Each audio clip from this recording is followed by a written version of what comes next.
Astaghfirullah. Bismillahirrahmanirrahim.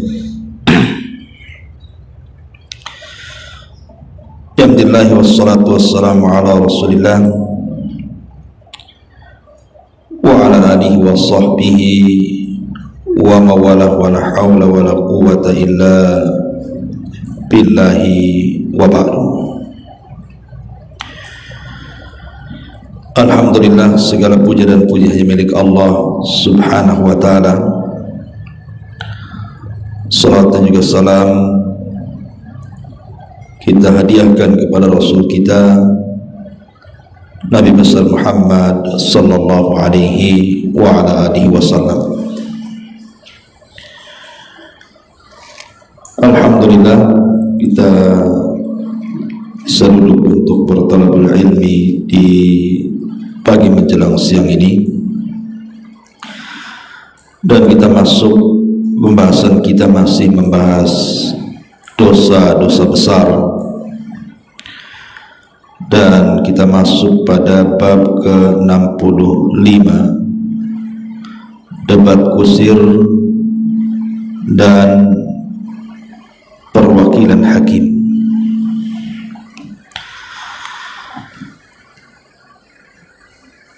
Ma'asyiral muslimat yang dimuliakan Allah subhanahu wa ta'ala, di sini Allah subhanahu wa ta'ala berfirman, wa minan nasi man yu'jibuka qawluhu fil hayatid dunya wa yushhidullah ala ma fi qalbihi wa huwa aladul khisam wa idza tawalla sa'a fil ardi liyufsida fiha wa yuhlikal hartha wan nasl. Dan di antara manusia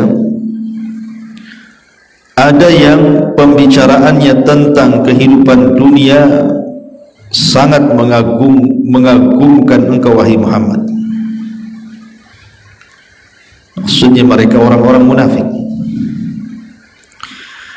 Dan dia bersaksi kepada Allah mengenai isi hatinya, padahal dia adalah penentang yang paling keras. Dan apabila dia berpaling dari engkau wahai Muhammad, dia berusaha untuk berbuat kerusakan di bumi serta merusak tanam-tanaman dan juga ternak-ternak. Kemudian Allah subhanahu wa ta'ala juga mengatakan, ma darabuhu laka illa jadala bal hum qaumun khasim.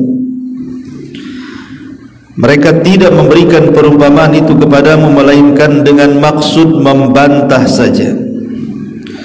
Sebenarnya mereka adalah kaum yang suka bertengkar dan berdebat. Kemudian juga Allah mengatakan, innal ladzina yujadiluna fi ayatillahi bighairi sultanin atahum inna fi sudurihim illa kibrum ma hum bibalighi. Sesungguhnya orang-orang yang memperdebatkan ayat-ayat Allah tanpa alasan, maksudnya bukti yang sampai kepada mereka, yang ada dalam dada mereka hanyalah keinginan akan kebesaran yang tidak akan mereka capai.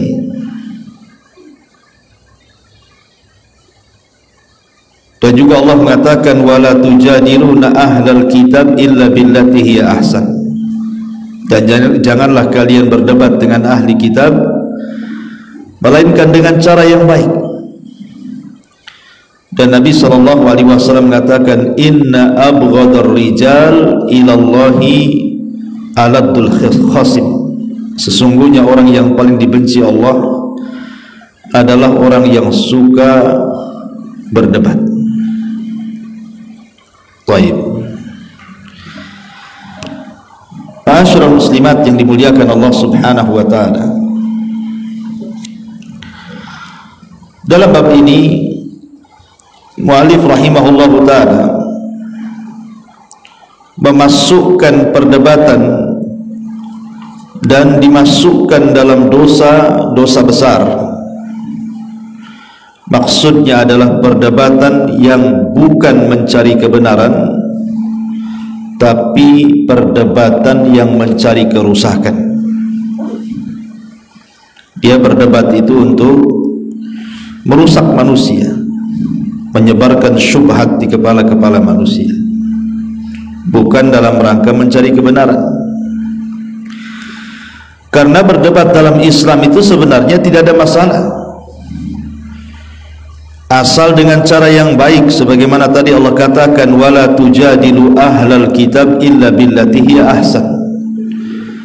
Dan janganlah kamu berdebat dengan ahli kitab melainkan dengan cara yang baik. Artinya boleh berdebat kecuali dengan cara yang baik dan mencari kebenaran, bukan mencari kemenangan dalam rangka merusak manusia.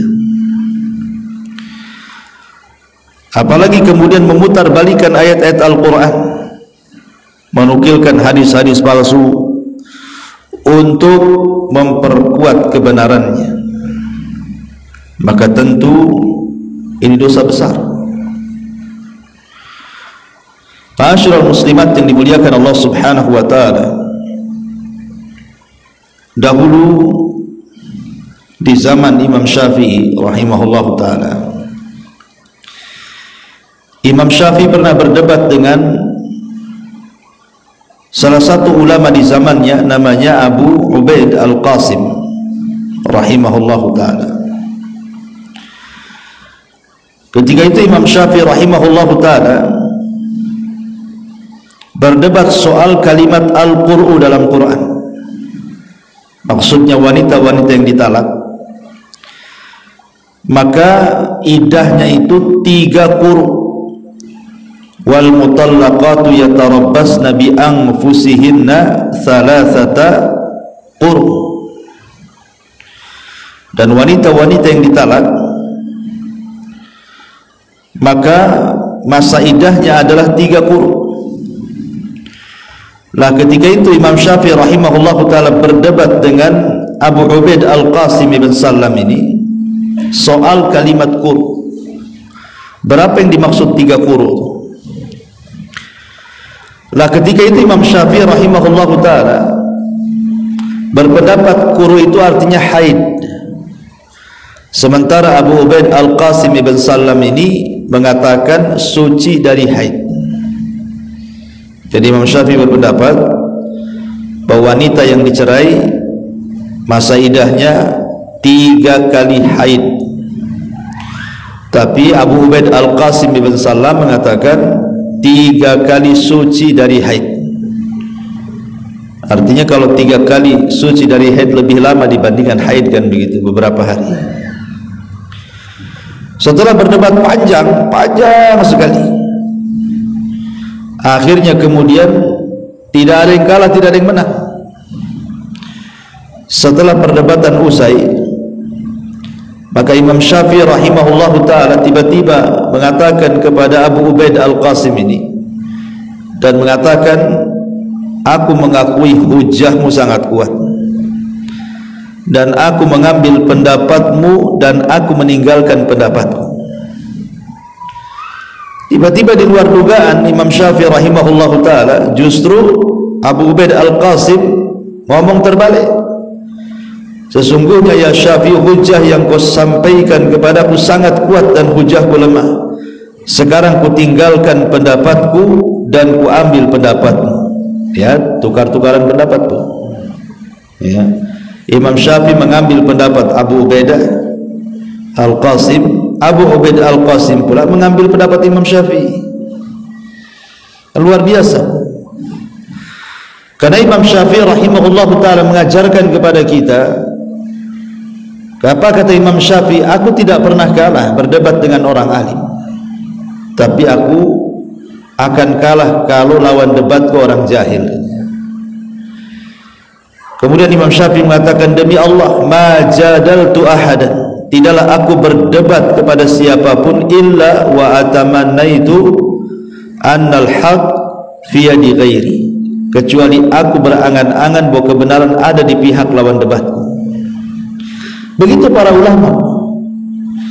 Mereka kalau berdebat itu, kalau bisa yang menang itu kawannya, sebab kalau yang menang kawannya, berarti dia dapat pengetahuan dari kawannya. Tapi kalau yang menang kita, ya itu saja pengetahuan kita, karena kita bisa mengalahkan lawan debat kita. Tapi kalau kita kan sekarang enggak, Bu. Kalau bisa kita yang menang lah, kan gitu ya. Kalau bisa kita yang menang, kemudian kita permalukan orang yang kita debat. Dalam Islam tidak demikian. Hatta sekalipun, Bu, ibu di atas kemenangan, hujah yang ibu sampaikan itu jauh lebih kuat dibandingkan orang yang ibu debat. Kalau seandainya dengan separuh dalil saja ibu sudah mengalahkan musuh, tidak perlu ibu mempermalukan musuhnya. Ibu berdebat nih, ibu baru mengeluarkan 2-3 jurus, dia udah kalah, sudah, jangan dilanjutkan. Karena dahulu ada perdebatan Imam Sibawayh, seorang ahli bahasa, dengan Al-Imam Al-Kisai dalam bab bahasa. Sibawayh dikalahkan oleh Kisai. Saking malunya Sibawayh, maka dia menundukkan pandangannya, pecah hatinya. Kemudian dia pun malu menunduk, seolah-olah dunia sempit bagi dia. Tidak boleh. Kalau ibu berdebat nampak nih lawannya, walaupun kita ini memiliki hujah yang sangat kuat dan banyak sekali, kalau dengan sekali 2 kali hujah dia kalah, sudah, tidak usah dipermalukan lagi dia, karena itu bisa memecahkan hatinya, bisa malu dia. Kita tidak boleh mempermalukan orang, kita hargai dia. Makanya kenapa ketika Nabi SAW ditegur oleh Allah Subhanahu wa ta'ala persoalan Nabi minum di rumah Zainab, kemudian Hafsah dan Aisyah cemburu, akhirnya menuduh Rasul memakan makanan yang enak tapi berbau yang sangat busuk. Padahal Rasul itu tidak makan buah itu, Rasul hanya minum madu. Tapi karena kecemburuan 2 istri Nabi ini, Aisyah dan Hafsah ini, mengarang-arang cerita. Akhirnya kemudian turun ayat bahwa keduanya mengarang-arang cerita. Tapi Allah Subhanahu wa ta'ala ketika itu melarang untuk menampakkan secara keseluruhan. Kalau menampakkan sebagian sudah merasa keduanya mengakui kesalahan, sudah sampai di situ, tidak perlu dibongkar semuanya. Seperti ibu nih kalau memarahi anak, ya, ibu sebutkan satu kesalahan dan anak merasa menyesal, tidak perlu kemudian dirinci kesalahannya. Ibu menasihati suami dengan menyebutkan beberapa kesalahan, ia merasa bersalah, dia tahu dia salah, sudah, tidak perlu ibu ceritakan dari tahun ibu nikah sampai sekarang, apain kan itu ya? Dia sudah ngakui kesalahannya kok. Jadi itu bagian dari menghormati hati orang. Lah dalam bab berdebat juga sama seperti itu. Kalau musuh kita sudah kalah, sudahlah, tidak usah kemudian dipermalukan. Yang lebih parah lagi, sampai kemudian perdebatan itu diceritakan lagi di orang-orang, aku sudah debat dengan si Anu, habisi dia, bla bla bla bla bla, wih, pokoknya seolah-olah dia aja yang paling keren. Ya. Ma'asyiral muslimat yang dimuliakan Allah Azza wa Jalla, tidak demikian Islam itu mengajarkan dunia perdebatan. Islam itu agama yang indah, saling menghormati, saling menghargai, saling berlapang dada. Makanya di sini kemudian Allah Subhanahu wa ta'ala sangat mencela orang-orang yang melakukan perdebatan ataupun jidal atau khusumah itu kalau dalam rangka untuk merusak bumi, menyebar syubhat. Karena begini, Bu, kenapa kemudian perdebatan itu sangat dicela dalam Islam ya? Maksudnya perdebatan yang bukan dalam rangka mencari kebenaran ya. Karena efeknya itu, negatifnya itu banyak sekali. Seperti apa coba negatifnya orang berdebat itu, Bu? Pertama, biasanya, Bu, orang berdebat ini tidak jarang mereka berdusta. Tidak jarang mereka berdusta. Jadi orang yang melakukan perdebatan itu, kalau dia tidak takut kepada Allah dan Rasulnya, kalau dia tidak bertakwa dan beriman kepada Allah Azza wa Jalla, tak jarang dalam lontaran-lontaran kata-kata saat berdebat itu dia mengeluarkan kata-kata dusta, ataupun akhirnya tercipta permusuhan, kedengkian, kebencian karena mungkin dia kalah gitu ya, tidak terima, akhirnya tertanam dalam hatinya benci, tidak suka, marah ya. Ataupun tak jarang juga meremehkan orang, merendahkan orang karena dia merasa kuat hujahnya, direndahkannya, kemudian lawan debatnya, dihinanya lawan debatnya. Atau tak jarang kemudian sampai akhirnya dia sombong, kemudian mengeluarkan kata-kata takfir, mengkafirkan, tafsik, mengatakan si fulan fasik, si fulan ahli bid'ah, dan begitu seterusnya. Akhirnya kemudian ujung-ujungnya mencela, merendahkan, menghina, kemudian mengeluarkan kata-kata laknat, atau terkadang kemudian suaranya meninggi, marah-marah, dan begitu seterusnya. Banyak. Kenapa kemudian dalam Islam itu gak usahlah hindari debat ya, hindari berdebat. Berdebat itu memang dibolehkan, tapi kalau kira-kira kemudian tidak ada manfaat di dalamnya, tidak usah teruskan. Ngapain berdebat?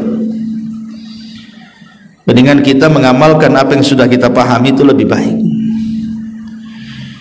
Makanya di sini Nabi SAW sangat marah dan mengatakan, inna abghadar rijal ilallah aladdul khasim. Sesungguhnya orang yang paling dibenci di sisi Allah Subhanahu wa taala adalah orang yang suka berdebat. Ma'asyiral muslimat yang dimuliakan Allah Azza wa Jalla. Kemudian di sini juga Raja atau Abu Yahya, seorang perawi yang cacat dan lemah, meriwayatkan dari Yahya bin Abi Katsir dari Abu Salamah dari Abu Hurairah radhiyallahu an, ia berkata bahwa Rasulullah SAW bersabda, man jadala fi khusumatin bighairi ilmin lam yazal fi sukhtillahi hatta yanzi'. Barang siapa yang berdebat tanpa ilmu, maka ia akan terus menerus dalam kemurkaan Allah sampai dia meninggalkan perdebatannya. Kemudian juga Hajjaj bin Dinar meriwayatkan dari Abu Ghalib dari Abu Umamah radhiyallahu anhu dari Nabi sallallahu alaihi wasallam, ma dhalla qaumun ba'da hudan kanu alaihi illa utul jadal. Thumma tala Rasulullah sallallahu alaihi wasallam hadhihi al-ayah, ma dharabuhu laka illa jadala bal hum qaumun khasimun. Tidak akan tersesat satu kaum setelah datang petunjuk yang mereka berada di atasnya, kecuali setelah mereka melakukan pembantahan, berdebat. Kemudian Nabi SAW kemudian membacakan ayat Al-Quran. Mereka tidak memberikan perumpamaan itu kepadamu melainkan dengan maksud membantah saja, berdebat saja. Sebenarnya mereka adalah kaum yang suka berdebat, suka bertengkar. Lihat di sini Nabi Shallallahu Alaihi Wasallam membacakan ayat ini kepada umat yang suka berdebat. Dan ada hadis sebelumnya, orang yang berdebat tanpa ilmu itu, maka mereka akan terus menerus dalam kemurkaan Allah sampai meninggalkan perdebatannya.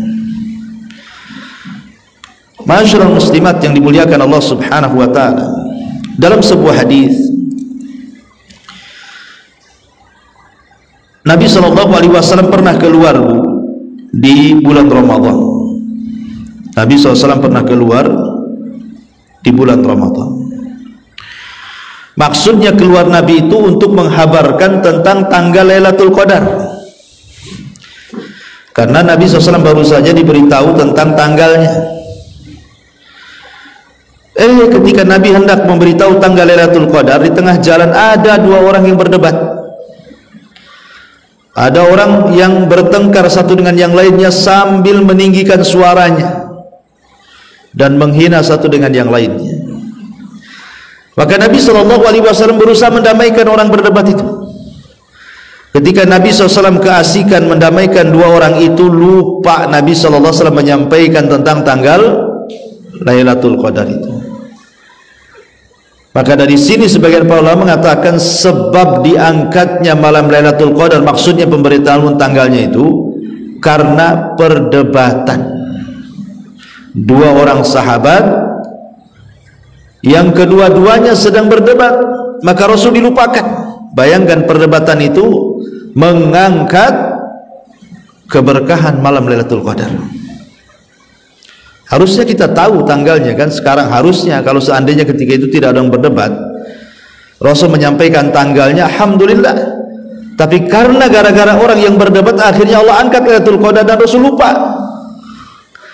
Terpaksalah kita mencari Lailatul Qadar itu di 10 akhir Ramadan. Kita harus menghidupkan 10 malam akhir Ramadan, baru kita memperoleh Lailatul Qadar itu. Lihat bagaimana perdebatan menjadikan diangkatnya berkah. Bahkan dalam sebuah hadis Nabi SAW mengatakan, ana zaimun bi baitin fi rabadil jannah liman tarakal mira wa in kana muhiqqa, wa bi baitin fi wastil jannah liman tarakal kadhib wa in kana maziha, wa bi baitin fi alal jannah liman hasuna khuluquhu. Kata Nabi SAW, aku menjamin sorga di tepi sorga, aku menjamin rumah di tepi sorga bagi seseorang yang bisa meninggalkan perdebatan meskipun mereka benar. Dan aku juga menjamin rumah di tengah sorga bagi seorang yang meninggalkan dusta meskipun bersifat gurau.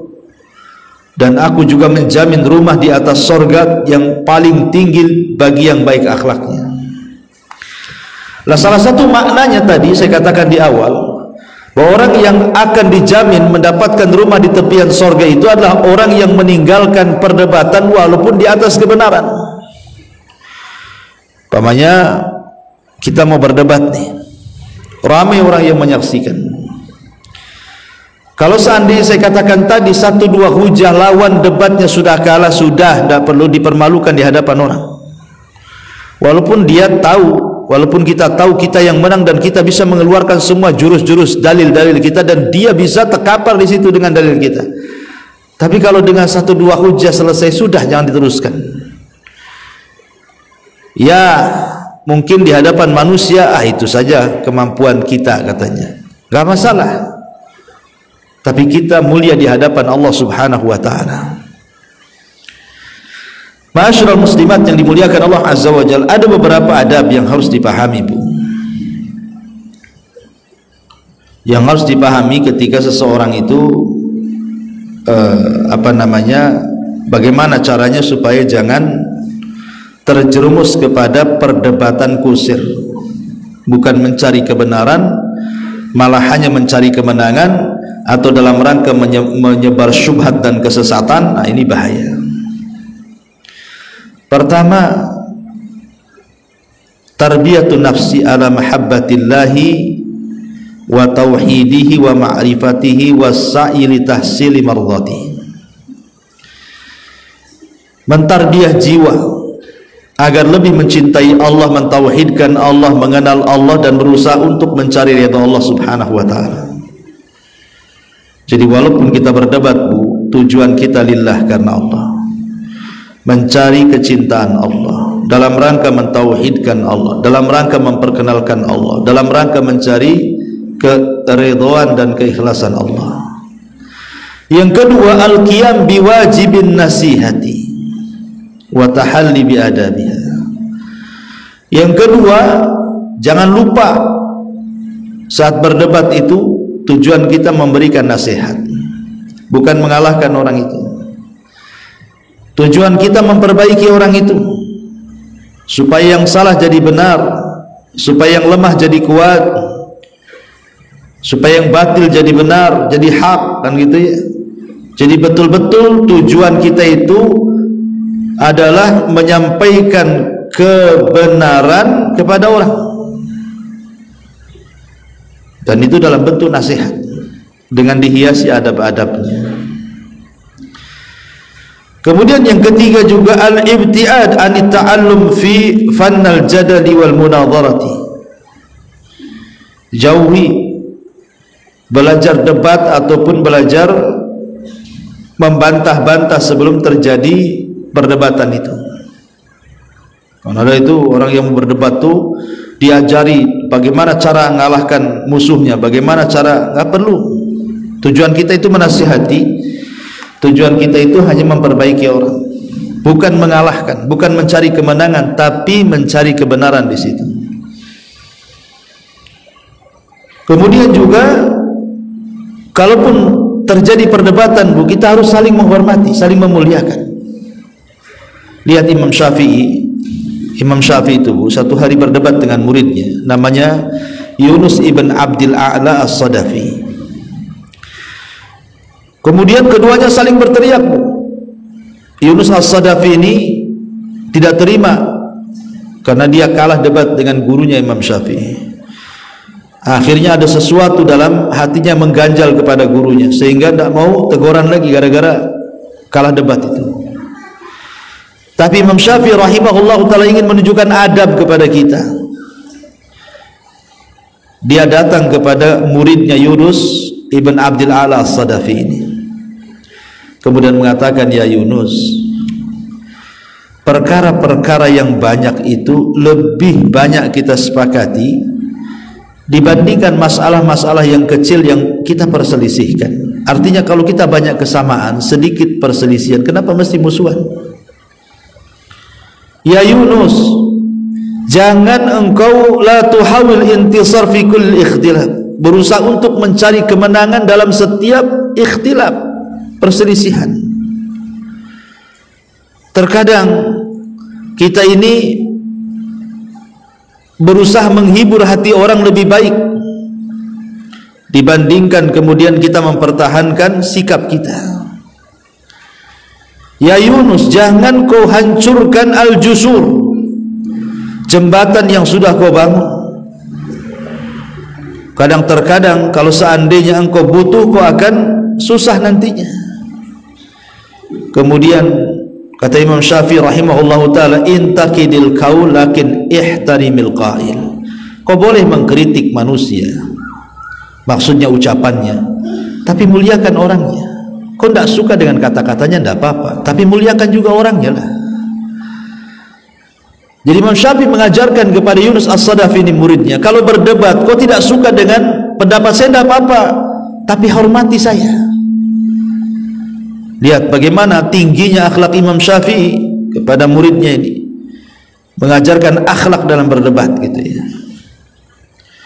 Kemudian juga diantara adabnya adalah mujanabatu italatil kalam. Kalau bisa, Bu, kalau dalam dunia perdebatan itu diusahakan tidak usah banyak ngomong sana sini tidak jelas,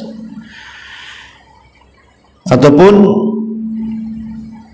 makin jauh daripada pembahasan, makin meluas daripada pembahasan, akhirnya nggak mengena dengan tujuan. Masyaallah muslimat yang dimuliakan Allah Azza wa Jalla, yang jelas hiasi saat berdebat itu dengan akhlak-akhlak Islam. Tidak perlu mencaci, memaki, dendam, amarah, dan begitu seterusnya, kayak gitu ya. Tetap santai. Kalau memang kita yang kalah, alhamdulillah, kita harus menerima kebenaran. Kalau kita di pihak yang benar, kita tidak boleh meremehkan pihak yang salah. Dan kita doakan semoga orang yang kalah debat dengan kita itu juga mau menerima pendapat kita. Tidak perlu kemudian kita merasa besar kepala dan mengatakan, tuh kan sudah kukatakan pendapatku lebih kuat, pendapatmu itu lemah, cemen, dan itu menghina namanya. Jadi tetap kita harus memperhatikan adab-adab ini. Karena debat itu ada dua, kata Syekh Utsaimin rahimahullah ta'ala. Ada debat yang terpuji, debat yang terpuji kalau maksud tujuannya debat itu adalah menetapkan sebuah kebenaran ataupun mengagungkan sebuah kebenaran. Jadi dia ingin menampakkan kebenaran, mengagungkan kebenaran, mengarahkan manusia kepada kebenaran dengan nas-nas Al-Quran dan Sunnah Nabi SAW, maka itu terpuji, karena Allah mengatakan ud'u ila sabili rabbika bil hikmati wal mau'izatil hasanati wajadilhum billati hiya ahsan. Serulah manusia ke jalan Allah dengan cara hikmah lembut, dengan cara memberikan wejangan-wejangan yang baik, dan berdebat dengan cara yang baik. Maksudnya berdebat dengan cara yang baik artinya perdebatan yang dipuji, memang ingin menyebarkan kebenaran. Tapi di sana ada perdebatan yang tercela, kata Syekh Utsaimin itu. Ketika tujuannya kebatilan, dia hanya ingin menyebarkan syubhat di kepalanya, menentang Al-Quran dan Sunnah, seperti orang-orang liberal. Mereka hendak berdebat dan mengotak-atik Al-Quran supaya sesuai dengan pemahaman otak kepalanya. Nah, itu debat yang tidak benar, debat yang tercela. Inilah yang dimaksud dalam pembahasan Al-Imam Adz-Dzahabi rahimahullahu ta'ala. Maksudnya debat dalam rangka membantah kebenaran, debat dalam rangka mencari kekayaan, debat dalam rangka mencari jabatan, debat dalam rangka mencari popularitas, dan begitu seterusnya. Dia tidak sedang mencari kebenaran, tapi sedang mencari kemenangan dan merendahkan orang lain. Kemudian di sini Nabi juga mengatakan, inna akhwafa ma akhafu ala ummati zallatu alimin wa jidalu munafikin bil Qur'an wa dunya taqtau a'naqakum. Sesungguhnya yang paling aku takutkan akan menimpa umatku, yakni tergelincirnya seorang ulama, perdebatan orang munafik terhadap Quran, dan kehidupan dunia yang memotong leher kalian. Lihat, kata Rasul, 3 perkara yang ditakutkan kepada umatnya. 1, tergelincirnya ulama. Ulama kalau sudah tergelincir, dia sesat, menyesatkan orang banyak. Bahaya, karena ulama itu didengar kata-katanya. Kalau sampai dia sesat, dia sesat pula orang. Nah, itu yang ditakutkan oleh Nabi SAW. Makanya Rasul mengatakan dalam hadis yang lain itu, innama akhwafa ma akhafu alaikum munafikun alimul lisan. Sesuatu yang paling aku takutkan, kata Rasul, menimpa umatku ketika muncul para munafik yang mereka pandai berdiplomasi soal agama, pandai ngomong, ya, tapi menyesatkan orang. Itulah ulama su. Kemudian yang kedua, jidalu munafikin fil Quran, perdebatan orang-orang munafik terhadap Al-Quran. Karena orang munafik itu, mereka berdebat bukan mencari kebenaran, tapi mencari pembenaran mereka.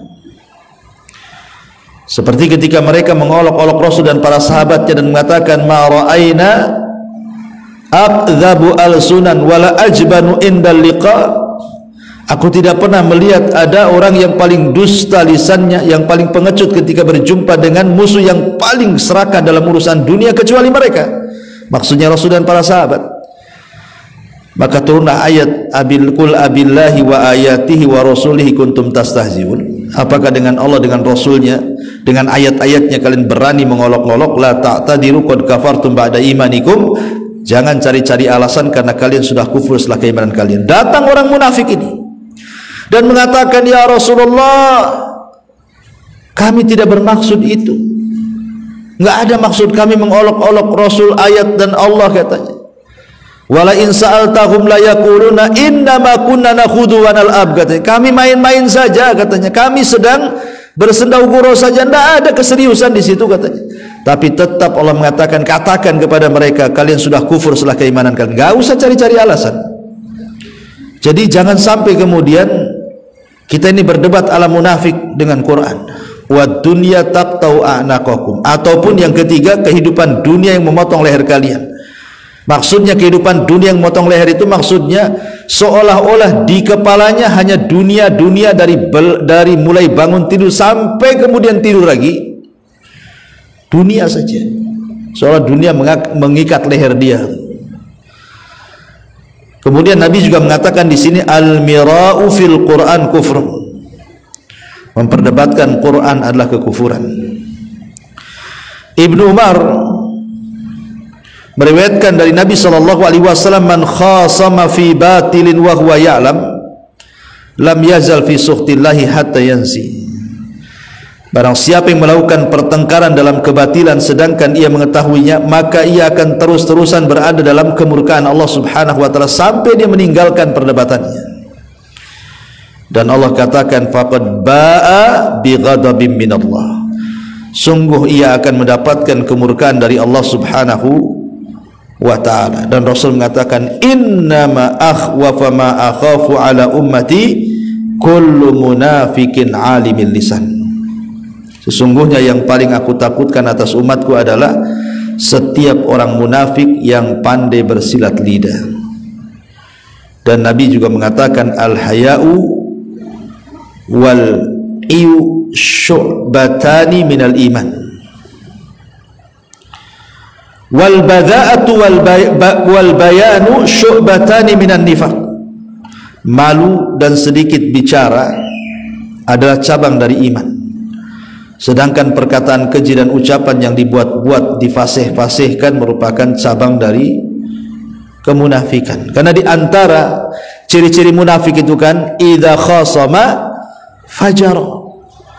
Kalau dia berdebat itu Bu, ciri-ciri orang munafik itu kalau dia berdebat fajar, dia melakukan kefajiran. Ibu berdebat dengan saya, kemudian ibu kalah, sakit hati ibu, cari dukun. Tolong debat sihir Abu Merah itu. Kenapa? Pak tahu sakit hati saya kalah debat dengan dia. Dah main dukun tuh. Ataupun nyewa preman. Hajar aja tuh Abu Merah. Kenapa? Dia sudah mempermalukan saya katanya. Saya kalah debat dengan dia. Fajar. Kadang-kadang dia fajir, jahat. Ya, terkadang ciri-ciri orang munafik itu kalau berdebat kalah, berbuat jahat dia. Entah mencela dengan celaan yang menyakitkan, entah menghina dengan hinaan yang sangat menyakitkan, ataupun dengan perbuatan, ataupun dengan cara kezaliman. Itu ciri-ciri munafik itu. Ya. Makanya jauhi perdebatan, karena perdebatan ini tidak ada manfaatnya. Ya, debat itu tidak ada manfaatnya. Yang manfaat dalam kehidupan kita itu justru kita mengamalkan apa yang ada dalam Al-Quran dan Sunnah Nabi SAW tanpa harus diperdebatkan. Sami'na wa ata'na. Kalaupun harus berdebat itu ya sesuai dengan kapasitas ilmu. Jangan yang tidak dikuasai diperdebatkan. Itu namanya debat kusir. Karena manusia itu Bu, umumnya adalah hubbul intisar wal intiqam. Dia suka ingin menang dan suka membalas. Itu tabiat buruk kita. Tabiat buruk kita kalau debat itu kita yang menang, kemudian kita habisi lawannya. Lah kalau sudah seperti itu Bu, kadang-kadang lebih daripada itu akhirnya ijab, muncul kesombongannya, muncul ujubnya. Kalau sudah muncul ujub, maka mulai sombong. Kalau sudah mulai sombong, jadi iblis dia. Ya. Jadi debat itu sebaiknya tidak perlu dilakukan kecuali memang oleh pakar-pakar debat yang mereka menguasai ilmu perdebatan, yang menguasai ilmu yang akan didebatkan. Karena banyak orang yang berdebat dia tidak menguasai ilmu itu kemudian berdebat Bu, akhirnya kelimpungan sendiri, stres sendiri, malu sendiri. Nah, gitu ya. Jadi sebaiknya saya nasihatkan ibu jauhi perdebatan. Wallahu a'lam bishawab. Ini diantara yang dikatakan mu'alif rahimahullahu ta'ala bahwa menempatkan perdebatan atau pertengkaran sebagai dosa besar dalam kitabnya Al-Kabair, karena ini meniru orang-orang musyrik. Ya, ketika Al-Quran datang kepada kita dengan banyak memberikan perumpamaan-perumpamaan seperti perumpamaan dengan seekor lalat, seekor laba-laba, sarang laba-laba, ataupun perumpamaan air, perumpamaan api ketika membicarakan masalah orang-orang munafikin. Maka orang-orang musyrik Arab di zaman Rasul mengatakan wa qalu a'alihatuna khairun am huwa ma darabuhu laka illa jadadan bal hum qaumun khasimun. Dan mereka berkata, manakah yang lebih baik sesembahan-sesembahan kami ataukah dia? Mereka tidak memberikan perumpamaan itu kepadamu melainkan dengan maksud membantah saja. Sebenarnya mereka adalah kaum yang suka bertengkar. Jadi berdebat yang seperti ini yang dilarang. Wallahu a'lam bishawab. Sebelum saya tutup, silakan kalau ada yang bertanya.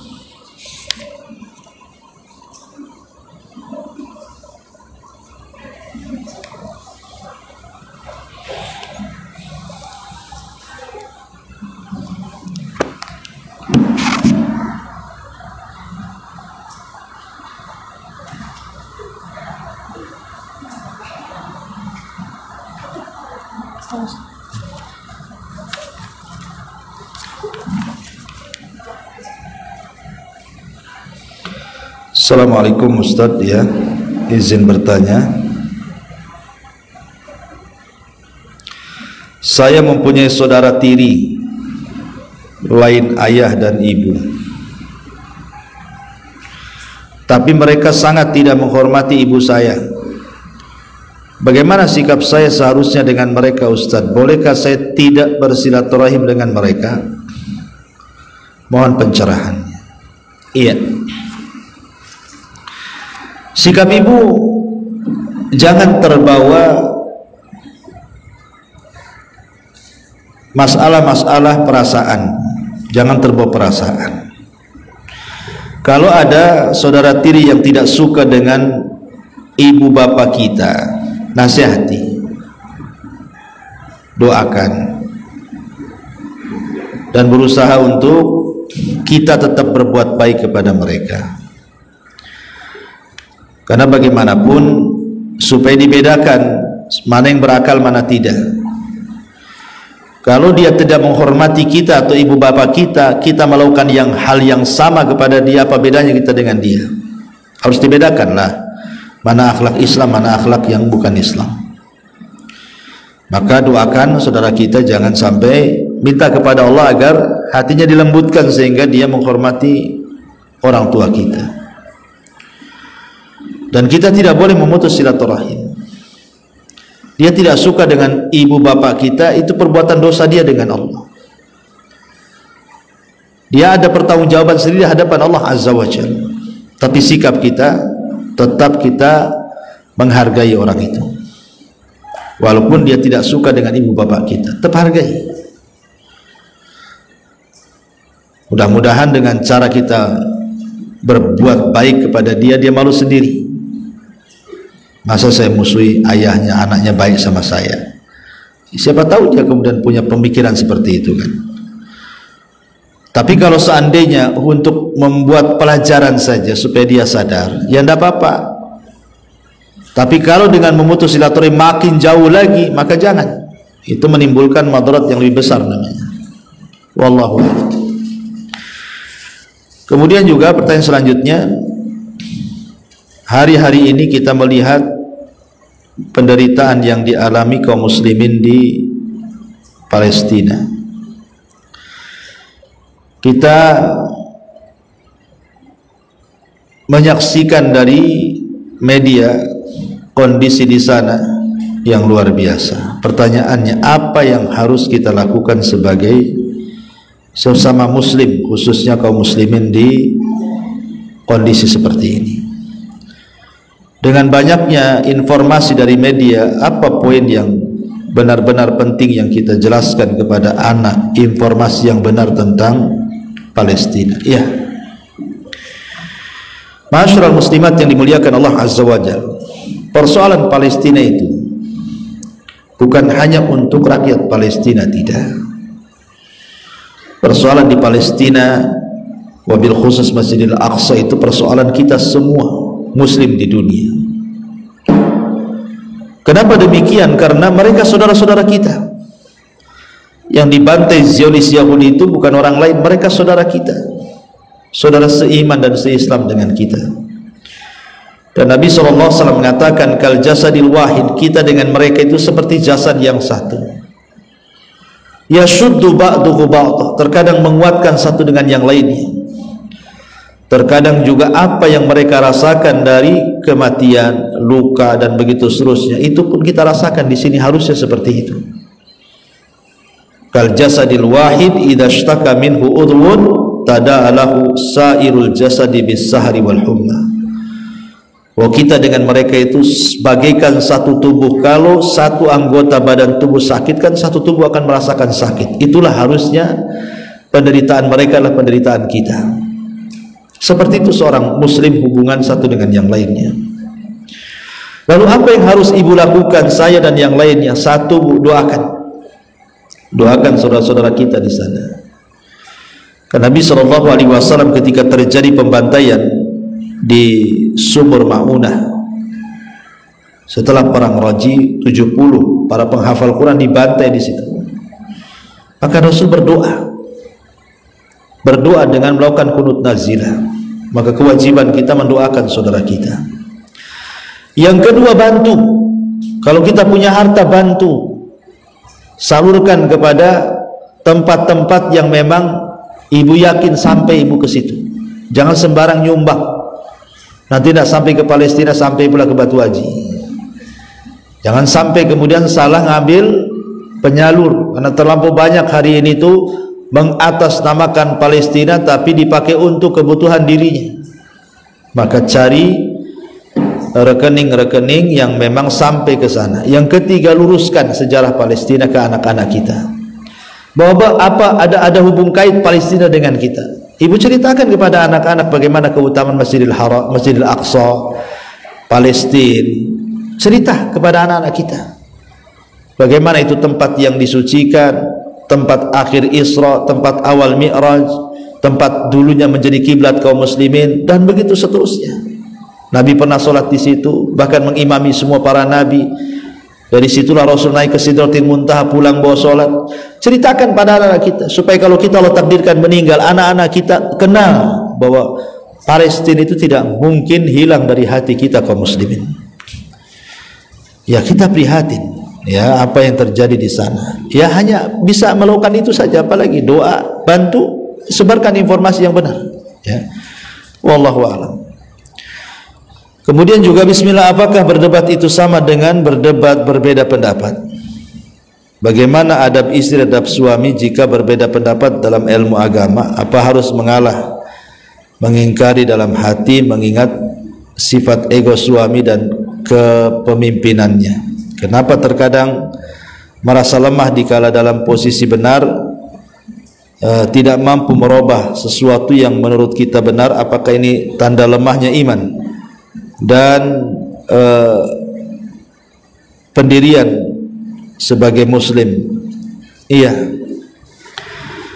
berbeda pendapat itu boleh, berdebat tidak boleh. Berbeda pendapat boleh. Maksudnya berdebat di sini ya bukan mencari kebenaran, mencari kemenangan, merusak orang, menyebarkan syubhat, mengacak-ngacak Quran dan Sunnah, itu ya nggak boleh. Tapi maksudnya di sini kalau berbeda pendapat dalam masalah fikih ya nggak masalah. Kalau berbeda pendapatnya dalam perkara-perkara yang memang sifatnya luas, seperti dalam bab ibadah, dalam bab hukum gitu ya, masalah fikih lah, ibu berpendapat bahwa ketika tasyahud ibu digerak-gerakkan jarinya, suami pula tidak. Nah, kemudian ketika sholat 2 rakaat ibu tawaruk, suami pula iftirash, dan begitu seterusnya. Itu kan perkara-perkara yang luas. Ibu kunut, suami tidak, atau terbalik gitu ya. Nggak perlu ditajam-tajamkan. Perkara-perkara yang ulama meluaskan permasalahannya, tidak perlu kita sempitkan. Tapi kalau beda pendapatnya itu dalam masalah akidah, itu tidak bisa. Ibu sholat, suami tidak, tidak bisa. Ya, harus sholat suami. Karena bahaya kalau tidak sholat bisa kafir. Nggak apa-apa lah, ini kan perbedaan pendapat aja katanya. Lah, kok nggak beda pendapat? Bukan beda pendapat ini. Satu sholat, satu tidak kok. Ya itu sama dengan kita katakan satu muslim, satu kafir namanya. Ya, jadi lihat di segi mana beda pendapatnya. Kalau masing-masing ulama masih meluaskan, jangan mempersempit. Ya, tapi kalau ulama menyempitkan, jangan pula kita memperluas. Jadi harus dipahami di situ. Adapun tentang tadi perbedaan pendapat, berdebat dengan suami, ya tadi lihatlah, kalau memang suami keras, ya ibu ngalah aja lah. selama tadi maksudnya bukan dalam hal-hal yang membahayakan akidah ibu. Kamu jangan sholat, nggak bisa lah, awas ya kalau kau sholat akhirnya takut menghargai suami, nggak sholat, nggak bisa. Ini bukan ranahnya kita ikut suami dalam masalah seperti ini, ya. Wallahu alam. Kemudian juga, dan ketidakmampuan itu bukan, ya selemah-lemahnya iman itu kan kalau memang mengingkari dalam hati, Bu. Tapi kalau bisa dengan perbuatan, dengan kekuasaan, alhamdulillah. Kalau tidak bisa ya minimal dengan hati, dan itu harus kita lakukan walaupun selemah-lemahnya iman. Kemudian juga pertanyaan terakhir di sini, Ustaz, bolehkah kita menonton, melihat perdebatan politik di media? Ada manfaatnya enggak, Bu? Ya. Kalau ada manfaatnya enggak apa-apa. Tapi manfaat ibu itu apa gitu? Jadi kalau memang ada manfaatnya, ya enggak apa-apa, tonton saja. Kalau enggak ada manfaatnya ngapain? Ya, kadang-kadang dalam perdebatan itu saling merendahkan, mencela, akhirnya sakit hati. Terkadang itu dunia sekarang ini, Bu, terbalik-balik, Bu. Kadang-kadang ya kita ini dihadapkan dengan pemilihan pemimpin. Sebenarnya ini kan hal yang lumrah kan. Setiap 5 tahunan memang kita di negeri kita ini memang seperti itu, mencari pemimpin kan. Artinya perkara ini kan terus dari zaman bahula kan sampai sekarang. Cuman kalau nasihat saya, Bu, cari pemimpin itu yang ada manfaat untuk akhirat kita. Nasihat saya, Bu, kalau cari pemimpin yang manfaat untuk akhirat kita, untuk agama kita, ya, bukan hanya sekedar untuk dunia saja, tapi lebih daripada itu, lihat kalau dia menjadi pemimpin, apakah manfaat untuk agama saya, untuk akhirat saya, ataukah memadaratkan agama saya dan akhirat saya. Kalau di antara sekian paslon itu, yang ini kalau jadi pemimpin insyaallah akan manfaat bagi bukan hanya dunia tapi juga agama, pilih. Itulah nasihat saya.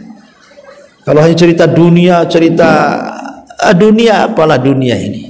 Kalau seandainya dunia ini ada manfaatnya walaupun seperti sayap seekor nyamuk, kata Rasulullah, tentu orang kafir tidak akan dikasih minum.